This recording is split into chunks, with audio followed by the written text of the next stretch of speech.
BJ O'Neill here with the Business Coaching Success Podcast. So glad you're here, where I share with you strategies, tools, and tips to be able to grow your business coaching practice to six figures and beyond as a Christian business coach. Let's jump in.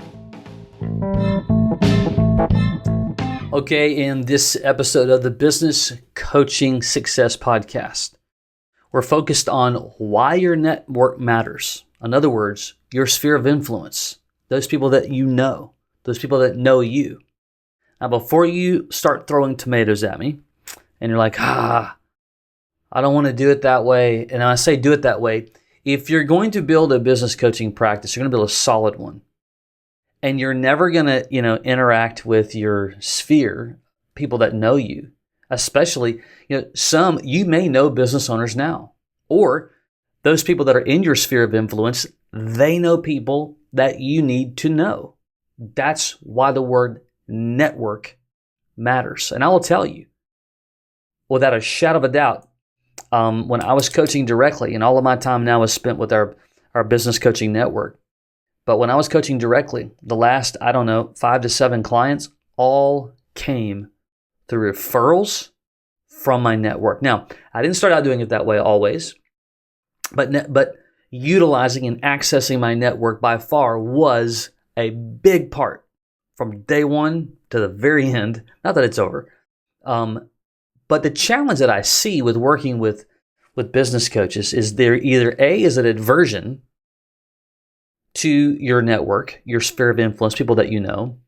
And it's usually because you don't understand it, or you don't have the right structure and to engage with them to build that relationship, to let them know, especially in the beginning, to let them know what you're doing. Because what happens is over time, as they see what you're doing, they recognize you're successful and whatnot, it starts to organically change on its own because they're seeing the power. You're posting stuff on social media, all the different things that can happen.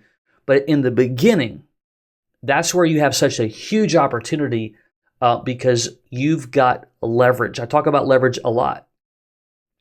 And when you're avoiding leverage, you're just going to make the journey more difficult, especially in the beginning. So if you're just starting out coaching, or if you're considering becoming a business coach, we talk about this all the time. There are 3 areas that you're going to have to solve at some point in order to be successful. 1, where do I get leads and clients? 2, how do I convert leads and clients to ongoing high-paying monthly clients? And the 3rd, how do I coach them in a simplistic step-by-step manner? Like, what's that process going to look like?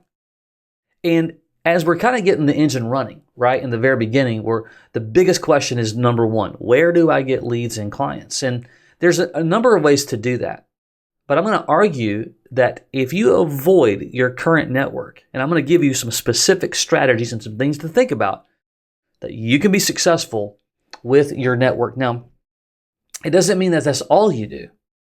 And I'm a big believer in choosing a couple of different lead generation strategies. And over time, you're going to determine the areas that you're going to master, and you're going to determine the ones that work best for you, that you're going to stick with long term. Sometimes you'll do things in short spurts. However, I'm telling you right now that you've got your first 1 to 3 clients for sure sitting in your sphere of influence. For clarity, sphere of influence, these are the people that you know. It could be family. It could be friends. It could be people at your church, your small group, people that you know if you've got kids that still play sports, or you've met them from kids' activities over the years or grandkids' activities, neighbors, dentists, bankers, the dry cleaner. You know a lot of people. And I think that the hesitancy in most, at least in my experience working with a lot of coaches, is that we have this idea that, they're not going to want to talk to me because they're going to think that I'm trying to sell them something. Well, if that's your thought, and you have this aversion and this hesitancy, it just simply means that you don't have the right framework and the structure. And I'm going to share one with you today. So number 1, you want to understand the power of your network. I want you to think about, and really you should, as an exercise, Even if you're not started coaching yet and you're considering it, as an exercise, you should write down every single person that you know, literally. And number one, it will be 3 to 5 times more. There'll be 3 to 5 times more people on that piece of paper than you think. I don't care if you only know 10 people or if you know 2,000, it'll still be 3 to 5 because we know a lot more people than we realize. Just go through the contacts in your phone alone. Go through your LinkedIn. And I'm not suggesting every single one on your LinkedIn profile is someone that would be in your sphere of influence, but they're there. They likely would be there. But you go back through all the folks that you know. And what you're going to do, number one, in sales, you have the top 100. So for context, we'll say that. So number one, when you write down that list of 100 and you look at that list, you should start to see that list as like, man, there's power here. Very, very powerful. So think about it. Number one, let's say that you do know your banker, right? Think about how many people that banker knows. Last week, I talked to one of our coaches who they were sitting down with someone in their sphere of influence who happens to be, in their case, this may not be yours, it probably isn't. They have a family member who is a part of leadership at a chamber of commerce. Think about that power. You likely know, I do, you likely know several different business owners right now. And I'm not saying that they're the right people that you're going to coach or that you should coach. I'm saying every business owner knows a lot of other business owners or just people in their network that you need to know. Because when you start understanding the power of network, when you start understanding the power of what one person can lead to the next, to the next, to the next, that's where opportunities exist. Period. My oldest son owns a photography and videography company, and he does a lot of events, a lot of festivals, a lot of country music stuff. We live here in Nashville, Tennessee, so you can see how that would be a thing. But one of the photographers that he's known for quite a while now started out with an artist several years ago that was a very small artist. No one really knew his name. That's not the case anymore. It is the artist is a pretty big name now, has got multiple number one hits on the radio. Well, recently, he needed to be off for a couple of weeks of the leg of a tour. Well, guess what? He calls up my son, who's not even 24, he's only 23 years old. And here he is in an opportunity with one of the largest artists right now in country music. And what an awesome opportunity for his resume. Why? Part of his network. So the first thing before you just start to build strategy and you start to work through tactics is I think we just underestimate sometimes, and I don't know if it's psychology or we just get in a hurry, we underestimate the power of things. You need to see your network as leverage. You need to see your network as the power of leverage. Several years ago, I don't know, 6, 7 years ago maybe, I always, and sometimes it was in seasons, but I would still go through my sphere of influence because you don't ever know what's going to happen. Sometimes, I'm wanting to add a couple of more clients or, maybe a season after several years, a client, it was time to close that door for whatever reason. And so, there's going to be seasons, even as you do this for a long time, where you're going to continue to be in client acquisition mode. And I had someone in my network who I respected, got to know very well, but I had never really sat down with them to really share with them at a deep level what I was doing and how I could use their help. And I met them at a hotel lobby one time. We got coffee together and we worked through some things. I'd already had some conversations with them via email. And he came prepared based upon my request with about 5 to 7 individuals who were solid individuals. Half of them were people that I just needed to have in my network to get to know others. The other half were actual business owners to connect with. Why? Because of the network. Like, I've gotten to know a lot of people through the people that are in my network. And when you get to know more people, then your network expands. And as a coach, you need to understand your network should expand consistently. And I will tell you that your next clients will come from your network. So that's number one, is just understanding the power of your network. Don't just go, well, I really don't know any business owners. That's not the point. You know people who know business owners, or you certainly know people who you need to know. The second thing is understanding how to reach out to them in the correct way. And I don't want to get too analytical here, but I am going to read to you just a framework that I use with our coaching team. And it's just that. It means that, when we use frameworks, we edit them, we customize them for our own voice. And it's just simply a way to reach out to them and begin to share what you're doing. Because I get the question all the time, well, my network only knows me this way. They're going to see potentially I'm just like changing or whatever. Well, that's because you have an incorrect way to think about it. And there is a right way to share with them either A, what you now are doing, or B, what you're going to also be doing, meaning you still may have a full-time job, you may have own businesses or whatever. You could be a pastor of a church. We have those on our team, and it's just the way you do it. So I'm just going to read to you a framework email that we utilize in working with our coaches on our team. And it would say something like this. The subject line would be, I just launched, or I'm growing, or my new path, or what God has in store for me, you name it. But the point is, we're setting things up. And here's literally, I'm going to read the email. If you're watching, I'm reading it here. If you're listening, just bear with me here.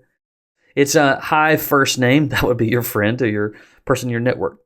I want to update you on what God has been doing in my life and the new direction He has given me. I've just launched my new business coaching practice called Purpose and Profits Business Growth Coaching, which you can check out here. And you would give a link to your website if you would like. First name, our friendship is very important to me, and I really value your perspective. If you have a few minutes to offer any feedback on my bio, you would give a link to your bio. I'll put it together about my role as a business strategist and profit acceleration specialist. I really would love to hear it. I'm passionate about serving the business community. By the way, I have a really cool tool that helps business owners understand the power of their business numbers, where I can help them see how to double their profits in 5 minutes. Really cool. You can check it out here with the link and so on. Look forward to your help. So in this example, what we've done is we're just laying the foundation, but bigger than that, we've also given them a picture into 3 things. 1, your website. 2, your bio. And that bio is going to unearth kind of the why of what you're doing. And the third, in this example, we've given a tool that we use. So now they're kind of getting invited into the process a little bit so they can see kind of what you're using, essentially, to engage with business owners. So a style like this goes well above and beyond, hey, who do you know that I need to know kind of thing. And by the way, you may know some people really, really well that is absolutely going to work. But the bigger point is this: using tools and strategies and structures like this kind of just it makes sense. You're not selling them anything. You're not trying to overly reach into your relationship with them. You're sharing what's going on and so on. Okay? Now, here's the thing you need to understand. When you do this, a version of this, let's say you reach out to 10 people, you got to remember, they are busy. They've got things going on just like you do. Don't get offended if they don't reach back out immediately. They probably won't. Out of 10 people, you might have 2 to 3 to respond in a decent manner. Regardless if you, I would argue if I'm doing this, or when I did this, I would send an email, and if I had their phone numbers, and I'm always starting with the lowest hanging fruit, people that I know the most, because I want to get leverage into movement, into what I've got going on. And if I'm looking to get my first 3 clients, I'm going to absolutely talk to the people that know me the best in the beginning. Okay? So I'm going to send them an email, and then I'm going to text them. Hey, BJ, I shot you over email. Just wanted to make sure you got it. Okay? Because when you're using 2 different channels like that, it's much greater significant increase in action. Period. Okay? And then what I'm going to do, I'm going to wait a few days, and we have this in our structure and our framework that we give to our coaches. I'm going to give them a few days. If I don't hear from them, I'm going to reach back out. Hey, man, I know you got a lot going on. Just wanted to make sure that you did get my email. Okay? You have to do that. People are busy. And just because they don't respond, it doesn't mean that they're not interested. But what happens to a lot of coaches, they do a form of this, they don't get a response, and then they're done. Well, look, that's not going to work. You've got to apply consistency. You're going to have to reach out, even if they know you very well. You got to remember they've got a lot going on. And so in order to get at the top of their list for response, you are likely going to have to email them again, call them, text them, whatever. I'm not saying to bombard them, but you are going to apply, 2 to 3 reaches in a lot of cases to get to where you want to go. Okay. And so that's kind of step number 1, to where is that you're understanding that power of the network. And then you got to reach out the right way. And a version of what I just gave you is a version of what that looks like. And the third, you have to be consistent. So let's go back to that top 100. If you made a list of 100, you reached out to 10 today, you reached out to 10 of them next, this coming Thursday. So I've reached out to a total of 20. And over the next, 10 to 15 days, if you're not seeing the activity that you want, this is where sabotage comes into play. Like, well, that doesn't work. And then we go the next 2 to 3 weeks and we do nothing. And that's the problem with inconsistency. You have to do this, and you set the plan based upon how much time you have. If you've got 2 hours a week or 2 hours a day, it's all relative. But you need to set, I'm going to reach out to this many people, this day, this day, this day, this day, and so on. And you're not worried about that results, good, bad, and indifferent. Is even if you have great results, you're still going to stick to the plan. And I'm telling you right now, if you understand the power of your network, if you reach out to the right way, and if you will be consistent with it, you will get activity, you will get connected to others, and you will certainly end up in front of business owners. I don't care if you know 5 people or 5,000. It's all relative. If you only know a few people, then sure, you're not going to probably expand your network vastly overnight. If you have a pretty solid network, you're going to kill it. Only if you're consistent. And I have found, by the way, even if you reached out the right way and you are consistent, if you don't really kind of just in your gut and your core understand the power of why this is so important, you're just not going to stick to it. You won't come across it. You need to go into this knowing like, boom, this is like, I can crush it with this. Lastly, and I said this all the time, you go down this path, if you'll have the heart to master this, you become really good at developing relationships. You become highly relational. You add value. You can't just make everything about you. Now, you are clearly requesting their help and sharing with them what's going on. Look, when people know you, when they like you and they trust you, they will help you. But you also want to build true community and relationship with them.